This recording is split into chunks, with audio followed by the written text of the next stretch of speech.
नमामीशमीशान निर्वाण रूपम्। मैं उस रुद्र भगवान ईशान को नमन करता हूँ जिनका स्वरूप सर्वोच्च निर्वाण की स्थिति का प्रतिनिधित्व करता है। निर्वाण वो स्थिति है जहाँ सभी प्रकार की इच्छाएं दमन हो जाती हैं और परमानंद शांति प्राप्त होती है।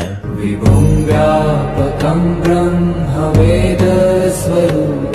वो आकार से परे है, फिर भी वो विभिन्न रूपों में प्रकट होना चुन सकता है, जिसका स्वरूप वेदों में सर्वोच्च ब्रह्म के रूप में किया गया है। निजं निर्गुणं निर्विकल्पं निरीहम्। जो सदैव अपने आप में ही लीन रहता है, जो सत रज और तम जैसे 3 गुणों से परे है और जो किसी भी प्रकार के परिवर्तन और इच्छा से परे है। चिदाकाशमाकाशवासं भजे।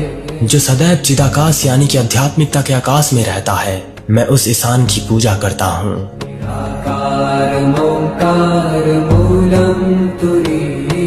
उस निराकार स्वरूप की बात हो रही है जिसके मूल से पवित्र ओमकार की ध्वनि जन्म लेती है।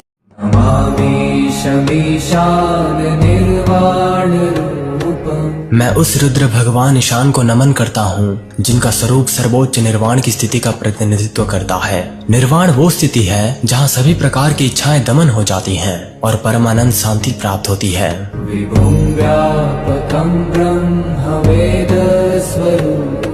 वो आकार से परे है, फिर भी वो विभिन्न रूपों में प्रकट होना चुन सकता है, जिसका स्वरूप वेदों में सर्वोच्च ब्रह्म के रूप में किया गया है। निजं निर्गुणं निर्विकल्पं निरीहम्। जो सदैव अपने आप में ही लीन रहता है, जो सत रज और तम जैसे 3 गुणों से परे है और जो किसी भी प्रकार के परिवर्तन और इच्छा से परे है। चिदाकाशमाकाशवासं भजे।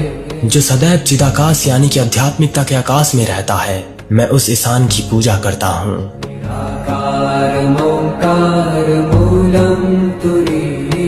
उस निराकार स्वरूप की बात हो रही है जिसके मूल से पवित्र ओमकार की ध्वनि जन्म लेती है और जो हमेशा तुरीय अवस्था में रहता है। तुरीय वो अवस्था है जिस ध्यान में ब्रह्म का अनुभव होता है।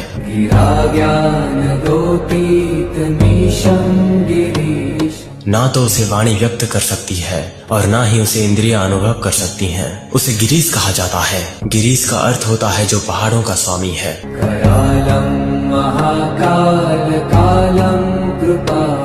महाकाल का रूप धारण करके वो काल को छिन्न भिन्न कर सकता है और साथ ही वो अपने भक्तों के लिए करुणा का अवतार भी है।